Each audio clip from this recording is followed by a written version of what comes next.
Good afternoon. This audio and visual video is to help you fill in your first personal fitness plan, otherwise known as a PFP. Things that you need to remember is that you're going to be working ahead of time rather than behind. What that means is your first PFP, you will be planning your workouts for your first 6 workouts that you will do. So what you need to do is think ahead, look at your calendars, plan when you're going to do your workouts, and this is how you fill this chart in. You're going to calculate your target heart rate. That's found in Chapter 3. Record it here.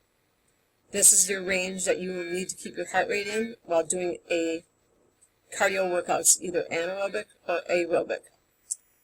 So under PFP number 1, list the things that you're going to be doing for your aerobic workouts and the activities that you're going to be doing for your anaerobic workouts. Again, these are cardio. They are not strength training.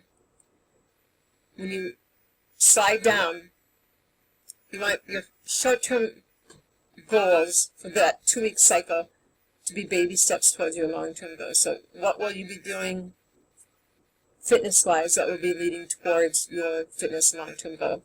Same thing with your nutrition goals. Make all of your goals, whether they be short-term or long-term, fit the SMART requirements of specific, measurable, action-oriented. What will you do? Is it realistic for you? And in the 2-week timeline is what we're looking for. Your fitness long-term goals, these can stay the same. I'd like them to stay the same throughout the course. So once you fill in Personal Fitness Plan 1 in the working columns, you can copy and paste this all the way across. Same thing with nutrition.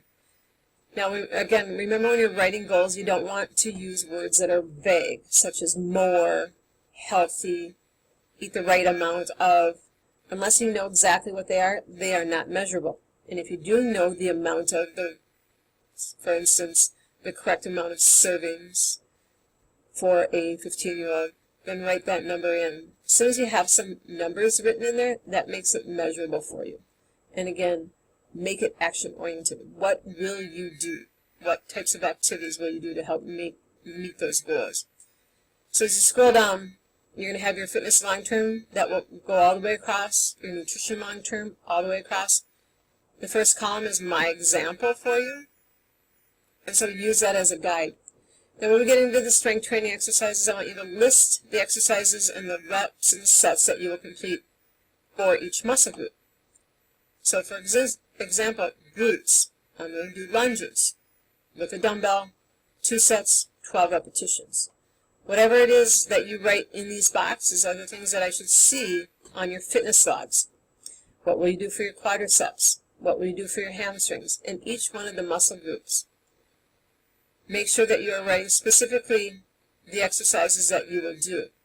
The reason that we have you do this is so that you know when you do your strength training workouts and your aerobic workouts what you're going to do.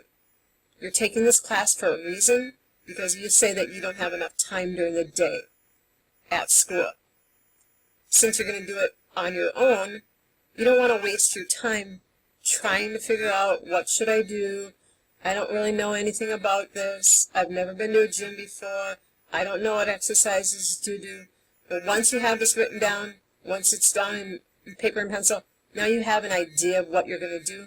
Therefore, you can make your workouts a lot more efficient, and you can maximize the time that you're working rather than thinking of it as a chore. It might be something that you actually might enjoy by the end of the course. Make sure that you go through a full body workout, which means that you're going to work all of the muscle groups listed. Now, some exercises can work the same 2 different muscle groups, as in the example right here. Lunges do work the glutes and the quadriceps. It's a great exercise, but make sure that you mark both of them. And yes, you need to type them in. We're not going to put little quotation marks or arrows. You need to write them down. And that's how you fill in a PFP. So when I look at it, I'm looking to make sure that your goals are